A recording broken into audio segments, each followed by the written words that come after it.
La iglesia es la depositaria del poder y la gloria de Dios. La iglesia tiene una naturaleza espiritual. La iglesia tiene una tarea de predicar el evangelio y de hacer discípulos.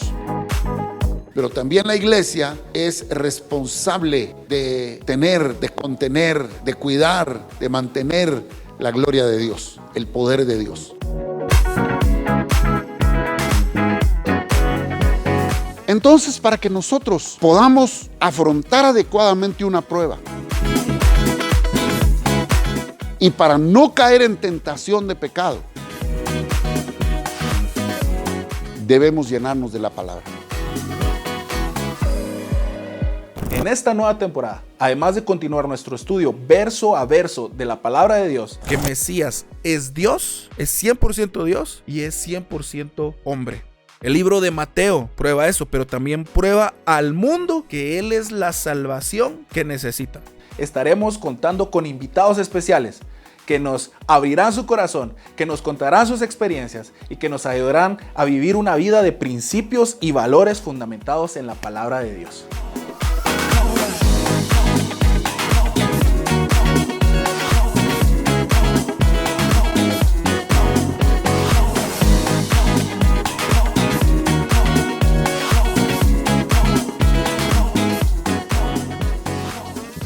El Salmo 91 es uno de los más conocidos, de los que se hacen bastantes sermones y se leen en momentos muy especiales, cuando uno quizás está pasando alguna necesidad, cuando uno está adorando y reconoce quién es Dios para uno.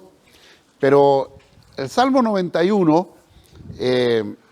nos va a enseñar 4 cosas hoy en la mañana. Y quiero invitarle para que abra su Biblia en el Salmo 91 o encienda su equipo ahí donde tiene la aplicación de la Biblia.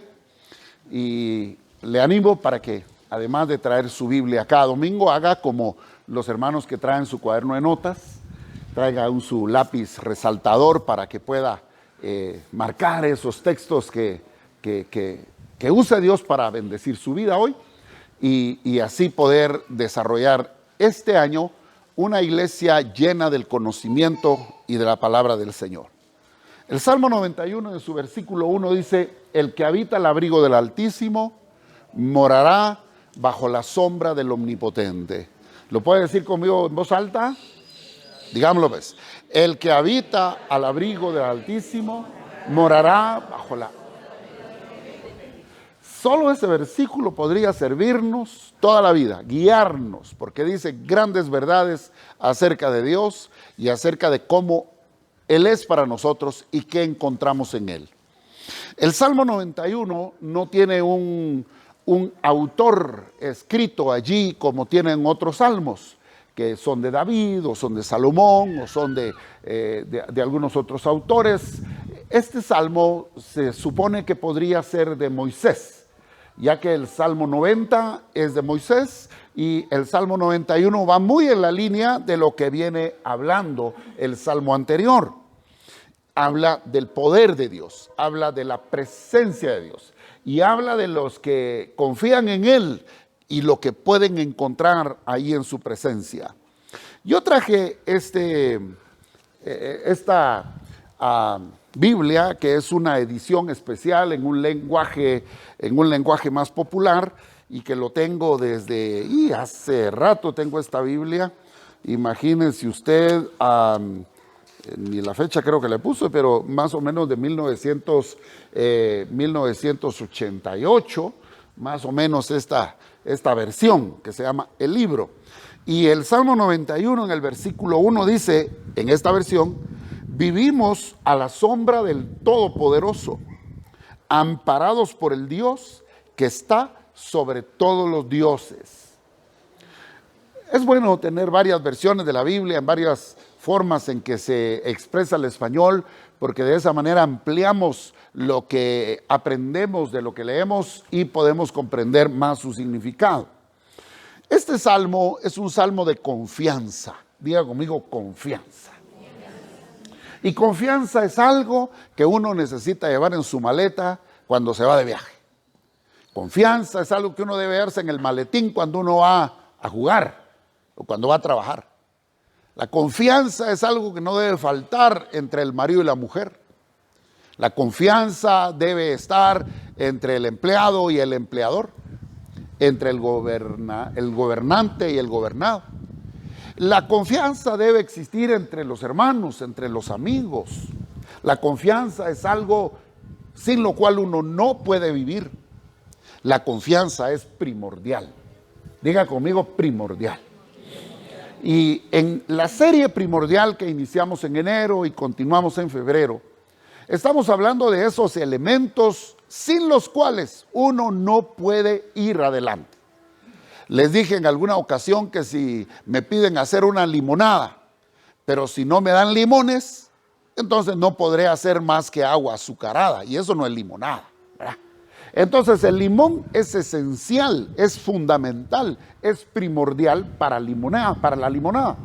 De la misma manera hay cosas esenciales que no pueden faltar en nuestra vida para tener éxito, para salir adelante, para cumplir con lo que deseamos en la vida y con lo que Dios quiere para nosotros. En este salmo encontramos que Dios mismo habla. En los primeros versículos vemos cómo el salmista se refiere a quién es Dios, lo que encuentra en la presencia de Dios, y también en los versículos 14 al 16 menciona las palabras del mismo Dios. Es Dios hablando. Este salmo lo podemos dividir en tres partes. La primera parte habla de la confianza, habla de la confesión de la confianza, los versos 1 al verso 2. La segunda parte habla de la seguridad de los que confían en Dios, de los versos 3 al 8. Y de los versos 9 al 13, en la tercera parte, que habla sobre las promesas de protección al que confía.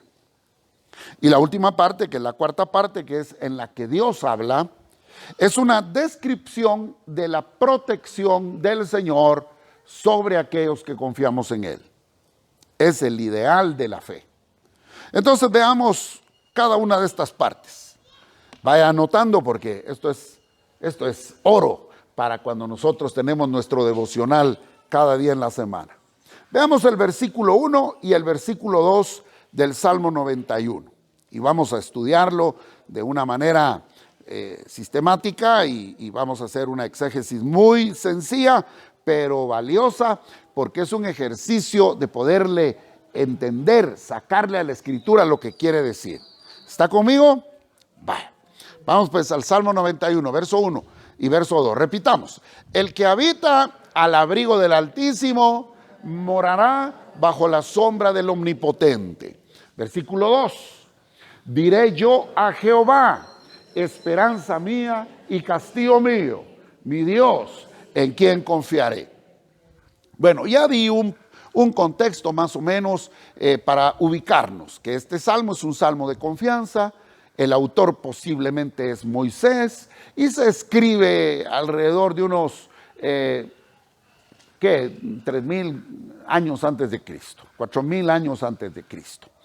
Bien, esto significaría que ese salmo tendrá unos 6,000 años de existencia, que se recita, que se canta. Ese es un contexto más o menos histórico. Ahora vamos a desgranar los dos versículos. Mire los nombres de Dios que aparecen en estos dos versículos. Vamos al versículo número 1. El versículo número 1 dice, el que habita el abrigo del Altísimo. Este es un nombre de Dios. Esta es una designación de Dios que en el hebreo se escribe el Elión y que significa el que está por sobre todo. Significa el que está por sobre todo y sobre todos. El Elión. Así salió Melquisedec saludando a Abraham, diciéndole, te bendigo, hijo del Dios Altísimo, porque él era sacerdote del Dios Altísimo. El Elión es uno de los nombres más antiguos de Dios. Es uno de los títulos de los más antiquísimos que se usan en todas las culturas, refiriéndose al Dios de los cielos. Luego encontramos que dice, el que habita al abrigo del Altísimo morará bajo la sombra del el omnipotente. Aquí tenemos otra referencia a Dios. Aunque al castellano se traduce como omnipotente, como todopoderoso, en el hebreo está escrito el nombre El Shaddai. Diga conmigo, El Shaddai. ¿Qué significa eso? El Dios todopoderoso. Eso significa. Entonces ya aquí en este versículo encontramos dos referencias a Dios. Al único Dios, al Dios verdadero, al Dios que está sobre todo y al Dios que es más poderoso que todos. En el versículo 2, encontramos el tercer nombre. Diré yo a quién, dice. Diré yo a Jehová. Esta es una transliteración del hebreo del tetragramatón que se encuentra allá cuando Moisés oye a Dios en la zarza y le dice, yo soy el que soy. De allí se viene esa traducción, el yo soy. Son 4 palabras, 4 consonantes que en hebreo se escriben, la J, la H, la W y la H, y que no tiene vocales precisamente para que no se enuncie, porque los judíos tienen prohibido enunciar el nombre de Dios. De tal manera que cuando ya se translitera, se traduce al castellano, se le agregan unas vocales y entonces esas letras J, H, W, H se traducen como Jehová. Se leen como Jehová o como Yahweh o como Yahvé. ¿Y qué significa? El yo soy, el eterno, el que vive por los siglos de los siglos, que no tiene principio y que no tiene fin. Bien, ya encontramos aquí 3 designaciones de Dios y obviamente en el versículo 2 al final dice, mi Dios en quien confiaré. No solamente hace referencia al que es más alto, al que es más poderoso, al que es eterno, sino que el salmista está diciendo, es mi Dios. Está hablando de una relación personal con ese Dios eterno, ese Dios todopoderoso y ese Dios altísimo. ¿Está tomando nota? Muy bien. En esta primera parte, el versículo 1 y versículo 2, vemos algo más también.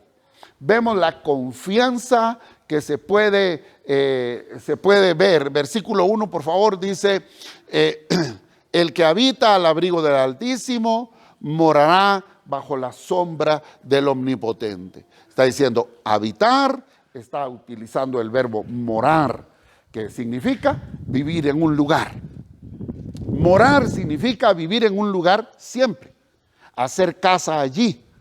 Yo no vivo en su casa. Podré llegar a su casa, me invitará para estar un momento en su casa, pero yo tengo mi casa donde vivo. Entonces, aquí la idea que está dando el salmista es que es en la presencia de Dios donde hay seguridad. Cuando habitamos con Dios, ahí podemos estar seguros, tener confianza y tener esperanza. El que habita al abrigo del Altísimo morará bajo la sombra del Omnipotente. Utiliza también aquí 2 figuras para poder darnos la idea de cómo es la presencia de Dios con sus hijos. Primero, un abrigo. Segundo, una sombra. En primer lugar, el abrigo, cuando usted oye esa palabra, ¿qué le viene a la mente? Cuando escucha la palabra abrigo, ¿qué le viene a la mente? Un poncho. Sí, puede ser un poncho. ¿Qué más? Cobertura. Protección. ¿Qué más le viene a la mente cuando escucha la palabra abrigo? Refugio. Calorcito. ¿Verdad? Cuando está lloviendo, uno se cubre. Cuando hay frío, uno se emponcha. Entonces, la presencia de Dios, el que está en la presencia de Dios, tiene abrigo. Y ese abrigo no es algo, no es como el techo. No es como el techo de la casa. Usted no puede salir con el techo de la casa, ¿verdad? Usted sale con un abrigo, con un saco, usted un suéter y eso lo lleva pegado a usted, ¿verdad? Lo lleva pegado de tal manera que usted lo siente. Entonces aquí, ¿cuál es la idea? La idea aquí es que la presencia de Dios no es algo distante. La presencia de Dios es algo muy cercano. Póngase de pie, hermana, por favor. con toda confianza, porque es la hermana de la iglesia que más tengo confianza y que mi mujer no me dice nada, ¿verdad?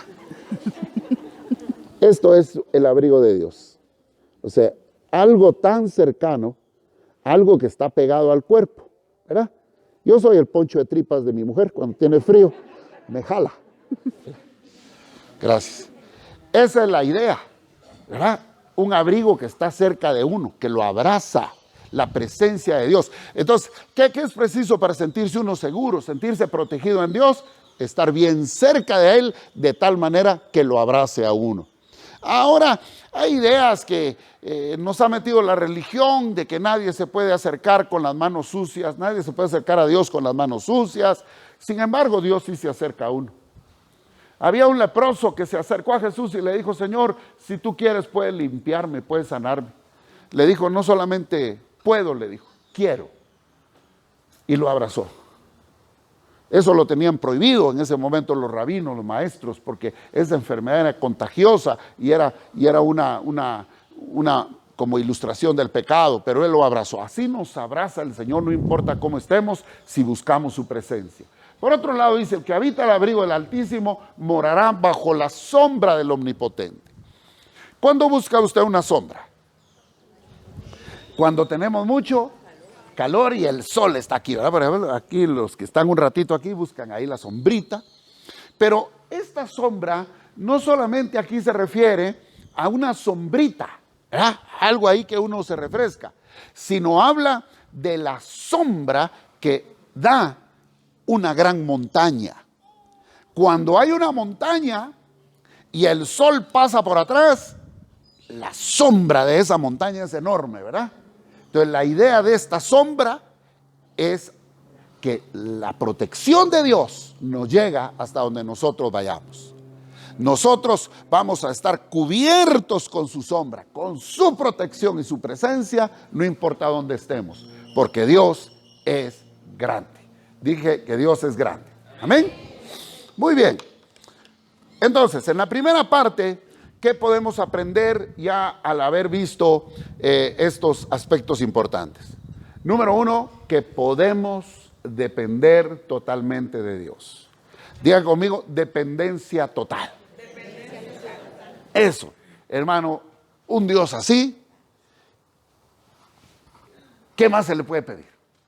Un Dios así nos transmite total cuidado, de tal manera que yo puedo poner toda mi confianza en Él, puedo depender de Él, esperar en Él.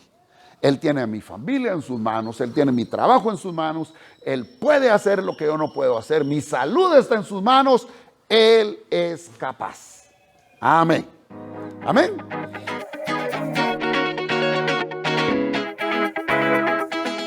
Esta producción es posible gracias a tu contribución económica, haciendo una transferencia o depósito a las cuentas número 3148-031542 de Banco Ban Rural y 220-000650-2 de Banco Industrial, a nombre de Rey de las Naciones, número 3148-031542 de Banco Ban Rural y 220-000650-2 de Banco Industrial, a nombre de Rey de las Naciones.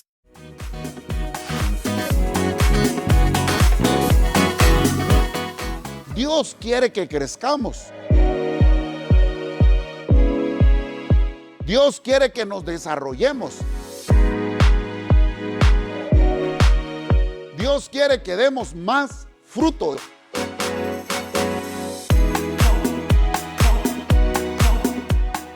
Vayamos a la segunda parte. La seguridad de los que confían. Veamos los versículos 3 al 8. La seguridad de los que confían. ¿Cuántos confían en Dios? Amén. A ver, un poquito más animados. ¿Cuántos confían en Dios? Amén. Exacto. Entonces, esto es para nosotros. Tome nota. Dice: Él te librará del lazo del cazador, de la peste destructora. Versículo 4, con sus plumas te cubrirá y debajo de sus alas estarás seguro. Escudo y adarga es su verdad. Versículo 5, no temerás el terror nocturno, ni saeta que vuele de día. ni pestilencia que ande en oscuridad, ni mortandad que en medio del día destruya. Caerán a tu lado 1000 y 10,000 a tu diestra, mas a ti no llegará. Y verso 8, ciertamente con tus ojos mirarás y verás la recompensa de los impíos. Mire, ves, regresemos al versículo 3 y ahí veamos para adelante. ¿Qué cosas, de qué cosas nos libra? A ver, ¿qué se le quedó a usted de lo que ahí se describió? ¿De qué cosas Dios nos libra? ¿Lazo del cazador? ¿De la gente mala? ¿De la peste? Bueno, pandemia, cabal. Pero ¿qué más dice el versículo? ¿Qué leímos?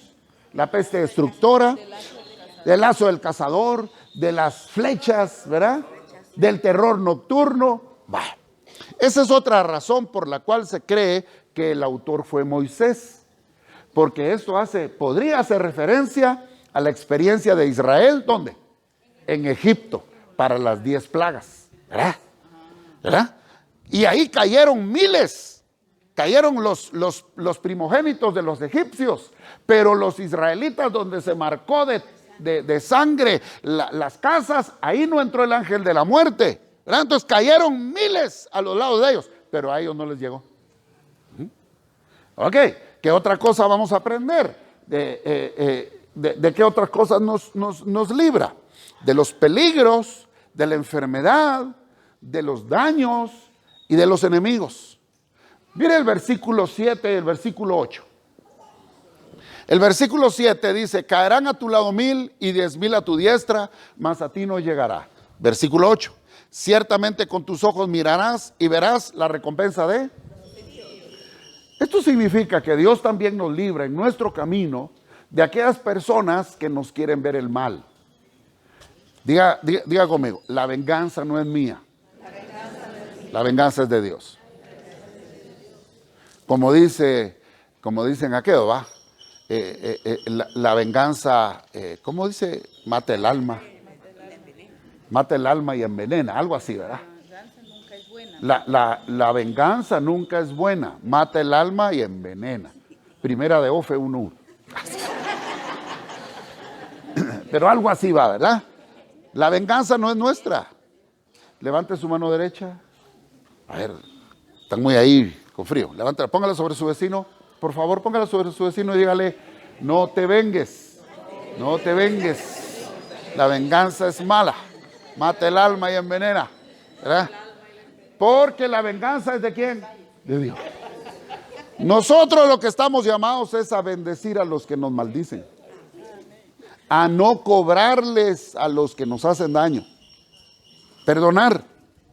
Y entonces Dios hará que caigan ascuas de fuego sobre aquellos que hablan mal de nosotros, que nos critican, que nos acusan falsamente, que hacen cosas para dañar nuestra vida, nuestra familia, nuestra integridad, nuestro prestigio. Dios se encarga de ellos. Esta es una promesa. Por lo tanto, la seguridad para los que confían en Dios es un beneficio. Es un beneficio si somos fieles a su presencia. Si estamos cerca de Él, Él nos guarda. Si está lloviendo, aquí estamos bajo techo, estamos seguros. Pero si nos salimos de este techo y está lloviendo, ¿qué nos va a pasar? Nos vamos a mojar. De la misma manera, si nos alejamos de Dios, si dejamos de congregarnos, si dejamos de leer la Biblia, de ayunar, de orar, si dejamos de estar en comunión con Él y en alabanza, pues de repente nos vamos a estar alejando de su presencia y de su seguridad y van a empezar a sucedernos cosas que muchas veces no van a ser las más positivas, no van a ser los tiempos más alegres. Entonces, como beneficio para los fieles, Dios nos guarda de los peligros, ya dijimos enfermedades, de daños y de enemigos. ¿Y qué es lo que Él nos provee? ¿De qué manera nos cuida? Veamos el versículo 3. Dice, Él te librará del lazo del cazador, de la peste destructora. Verso 4, con sus plumas te cubrirá y debajo de sus alas estarás seguro. Escudo y adarga es su verdad. Ahí quedémonos. Mire pues cómo Dios nos lleva al campo militar. y nos lleva al campo doméstico. En la casa tenemos el corral de las gallinas, ¿verdad? Y cuando tiene pollitos, las gallinas, ¿qué hacen las gallinas con los pollitos? Abren sus alas y se meten todas debajo, ¿verdad? Bueno, esa es la idea. Esta se llama una figura retórica, una figura literaria, en la cual se le da a Dios una forma. Se habla de Dios como que fuera una gran gallina. No es que Dios sea una gallinona allá arriba, ¿verdad? No, es solo una forma de hablar, porque Dios es espíritu. Pero para que los lectores podamos entender el amor y el cuidado de Dios, usa una figura literaria que en este caso usa las plumas y usa las alas. Uno se imagina un ave que cuida su nido, que cuida a sus polluelos. Ese es el cuidado gentil de Dios. No es como un cuidado duro, recio, ahí que está uno bajo la pata de algo. No, sino el gentil cuidado de Dios. Él es todopoderoso. Él es altísimo. Con Él no hay comparación. Pero Él nos guarda con la gentileza de una madre, de una gallina a sus pollitos. Pero además de eso muestra, dice que su escudo y su adarga. Un escudo era en el campo militar para la defensa de los soldados.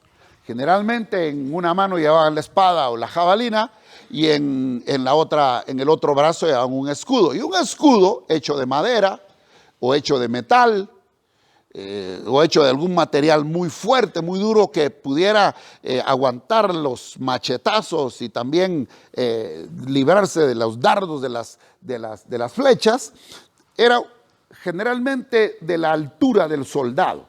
Desde aquí, desde la cabeza hasta o sea, le cubría todo. Era muy pesado, por eso debían de tener un brazo muy fuerte y debían de ser muy hábiles y diestros para cuidarse mientras estaban peleando, también resguardarse, pero eran unos escudos muy grandes. Y el adarga, ¿qué es? Adarga, porque dice escudo y adarga es su verdad. La adarga es un escudo más pequeñito. Es así chiquitito, generalmente lo usaban los soldados para tener mucha habilidad, pero eran así hechos pequeños de cuero generalmente con forma de corazón, y no era el chapulín colorado, ¿verdad?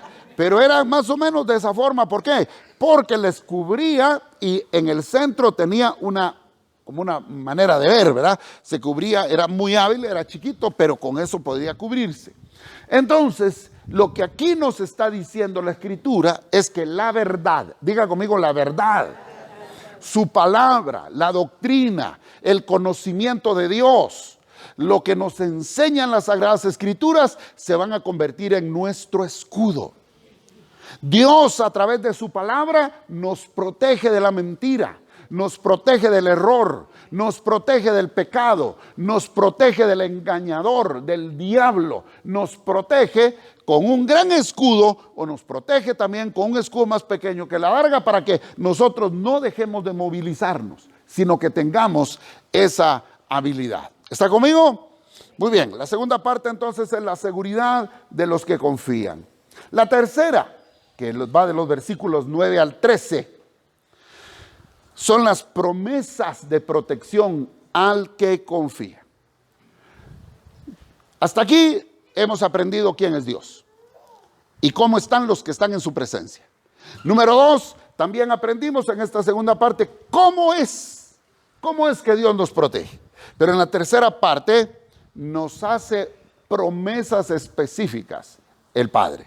Vayamos a los versos 9 al 13, por favor. Dice: porque has puesto a Jehová, que es mi esperanza, al Altísimo por tu, ¿qué dice? Habitación. Mire, un versículo tras versículo en todo este capítulo siempre nos va a dar la idea de habitar, de estar en casa, de pertenecer a un lugar. No te sobrevendrá mal, ni plaga tocará tu morada. Pues a sus ángeles mandará acerca de ti, que te guarden en todos tus caminos. En las manos te llevarán para que tu pie no tropiece en piedra.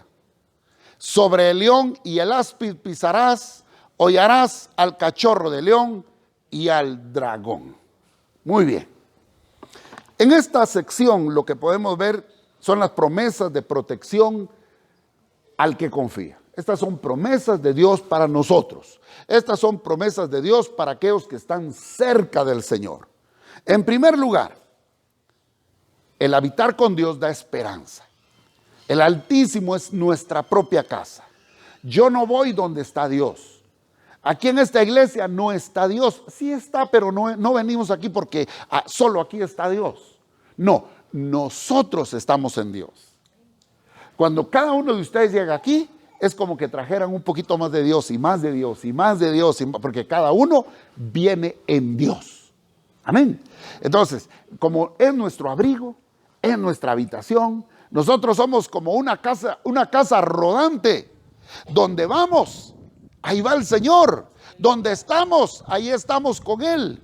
Entonces, cuando uno pone su confianza en el Señor, es como que uno hace habitación en Él. Y por otro lado, no solamente es Él mismo nuestra defensa, no solamente Él mismo es nuestra habitación, sino que envía ángeles para que estén a nuestro resguardo. En este camino de la vida, nosotros necesitamos apoyo, necesitamos cuidado, necesitamos consejo, necesitamos aliento, y los ángeles, Dios los envía para que sean nuestros ayudadores. Muchas veces la gente cree más en los demonios que en los ángeles. Anda mencionando más a los diablos que a los ángeles. Cree más que puede hablar un demonio. Ay, se le metió un demonio a esa voz. Que creer que pueda estar siendo utilizada por un ángel una persona. O que un ángel está cerca de uno. Pero una promesa maravillosa de la Escritura es que para los hijos de Dios, para aquellos que creen en Él, hay ángeles a su alrededor. Para defendernos, para enseñarnos, para animarnos. ¿Qué fue lo que necesitó Jesús cuando estaba orando en el jardín del Getsemaní? Y estaba sufriendo ahí porque al día siguiente iba a sufrir. Dice que gotas de sangre, gotas de sudor como de sangre le rodaban de su rostro. Dice la Biblia que hubo ángeles ahí para apoyarle, para animarle. ¿Qué necesitó Elías cuando estaba deprimido, cuando estaba huyendo por la amenaza que le hizo Jezabel? Se quedó tirado en el camino deseando morirse y se durmió. Y de pronto, cuando despertó, había un ángel del Señor ahí que le hizo una torta de pan y le dio agua, le dio descanso, le dio palabras de ánimo. ¿Qué necesitamos hoy? También el apoyo. Muchas veces andamos solos. En algunos lugares hay peligros. Nuestros hijos a veces se quedan solitos, se quedan a expensas. ¿Quién sabe usted de quién? Los envía a la escuela y usted no sabe cómo son los maestros. Pero para los hijos de Dios hay protección de ángeles donde quiera que estemos. Amén. Así es que esta es una promesa que en otra ocasión vamos a desarrollar más a profundidad para aprender más sobre los ángeles. Pero esta es una promesa maravillosa de protección para los hijos del Señor en su camino. Y número 4, veamos la descripción que hace aquí este salmo en los versos 14 al 16 sobre la protección del Señor como un ideal de la fe. Es decir, esto es lo que se esperaría. Esto es lo que al final deja Dios en este pasaje para que usted y yo nos lo llevemos en el corazón y que aprendamos cómo es que Dios quiere que seamos con Él, así como Él es con nosotros. Leamos verso 14. Dice: por cuanto en mí ha puesto su amor, aquí ya está hablando Dios. Por cuanto en mí ha puesto su amor, yo también lo libraré. Le pondré en alto por cuanto ha conocido mi nombre. Y verso 15. Me invocará y yo le responderé. Con él estaré yo en la angustia. Lo libraré y lo glorificaré. Aleluya. Lo saciaré de larga vida y le mostraré mi salvación. Qué precioso. Esta es como la firma de Dios mismo en este salmo, porque nos está diciendo varias cosas. Primero, veamos el versículo 14. Por cuanto en mí ha puesto su amor, diga conmigo, amor. Ahora, ¿qué tipo de amor es este? No es como el que decimos nosotros a veces. Si yo les pregunto, ¿cuántos aman a Dios? Levanten la mano. ¿Cuántos aman a Dios? Ahora, ¿qué significa ese amor? No es lo mismo si yo les pregunto, ¿usted ama al hermano que está atrás de usted? ¿Ama a la hermana que está frente a usted? Pues los amamos en el Señor, ¿no es cierto? Ahora, si yo le pregunto, ¿usted ama a su mamá? ¿Cómo la ama? Y hay una diferencia, ¿verdad que sí? Y si le pregunto a la esposa, ¿ama a su esposo? Al esposo le pregunto, ¿ama a su mujer? Usted piensa en el amor de una manera distinta. Ofe, ¿vos me amás? Sí, mi amor, con todo mi corazón. Dame una demostración.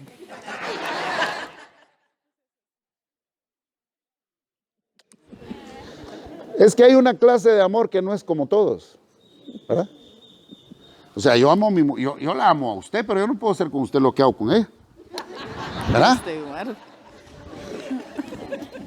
Mi hermano o mi hermana ama a mi esposa, pero ustedes pueden hacer con ella lo que yo hago con ella. Pues, no sé si me estoy dando a entender.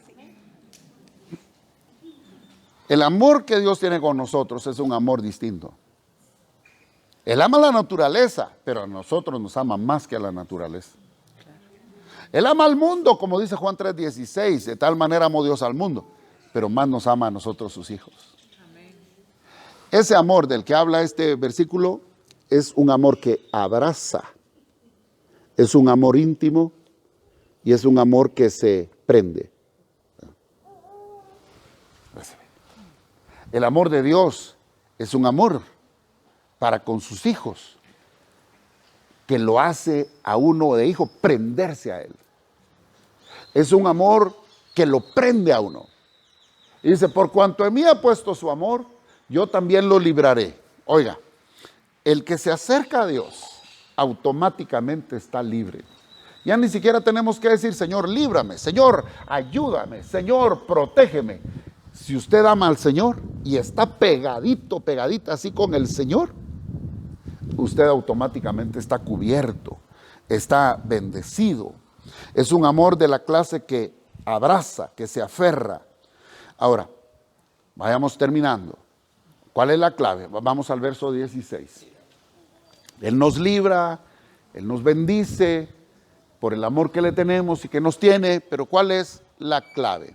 Bueno, también dice, me invocará y yo le responderé y con él estaré yo en la angustia y lo libraré y le glorificaré. Una vida de oración, una vida de comunión. Pero terminemos con lo que dice el verso 16. Lo saciaré de larga vida y le mostraré mi salvación. Los que habitamos con Dios, no solamente tenemos la promesa de ser protegidos durante vivamos esta vida, durante caminemos por este camino, sino que nos promete la vida eterna. Estaremos con Él para siempre. Así es que yo espero que el estudio que hemos hecho del Salmo 91 hoy, en primer lugar, le pueda llenar de confianza en Dios, le pueda asegurar en las promesas que Él nos da y que pueda animarle a meterse más con Dios, a estar más cerca de Él. Puestos de pie, vamos a orar. Todos juntos, allá en casa, vamos a declarar que Él es santo. Juntos cantemos al Señor.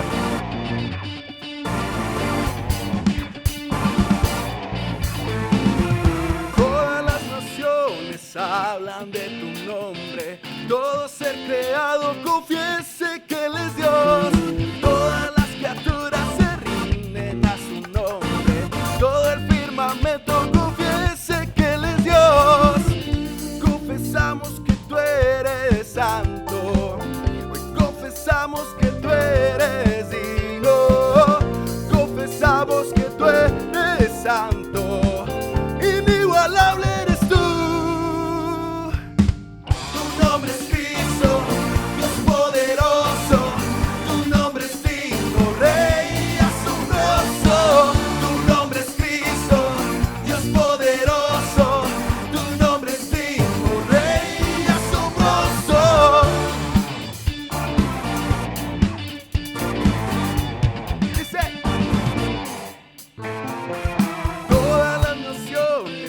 hablan de tu nombre. Todo ser creado confiese que Él es Dios. Todas las criaturas se rinden a su nombre. Todo el firmamento confiese que Él es Dios. Confesamos que tú eres santo. Hoy confesamos que tú eres digno. Confesamos que tú eres santo. Inigualable eres tú. Tu nombre es Cristo, Dios poderoso. Tu nombre es digno, Rey asombroso. Tu nombre es Cristo, Dios poderoso. Tu nombre es digno, Rey asombroso. Tu nombre es Cristo, Dios poderoso.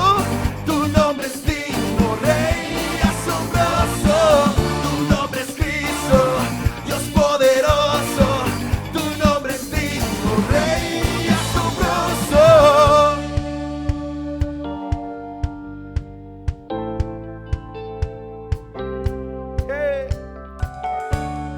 Lo vamos a declarar fuerte y alto. Cantaré, gritaré, gloria, gloria. Dilo fuerte. Cantaré, gritaré, gloria, gloria.